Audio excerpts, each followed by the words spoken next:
I want to talk about Bobby Kennedy for a second here, guys. Now, there's been a couple of clips that came out that really show who this guy is. I've said this before in one of my episodes, and I'll say it again.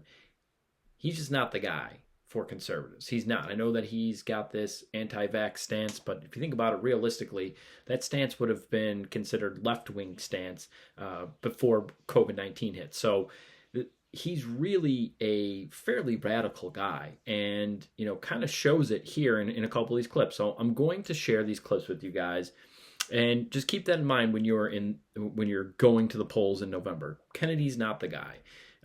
It's Trump, or it's essentially a vote for Biden if you're not going to vote for Trump because you don't like Trump's personality. He's mean. He sends out mean tweets. Okay, so here's the first one. It is a very quick clip, and this is him talking about Al Gore. So here we go.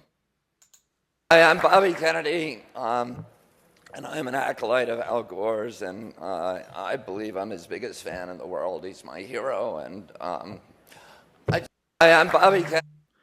I mean, that Al Gore's stance on climate change is so ridiculous. The guy goes to these TED Talks and these WEF, all these garbage, globalist type of forums, and just spouts off the sky is falling, and he's never going to stop doing that. That's just kind of his MO. And he's the biggest fan of Al Gore. So if you want extreme climate policy, RFK is your guy. If you don't, Trump is going to be your guy.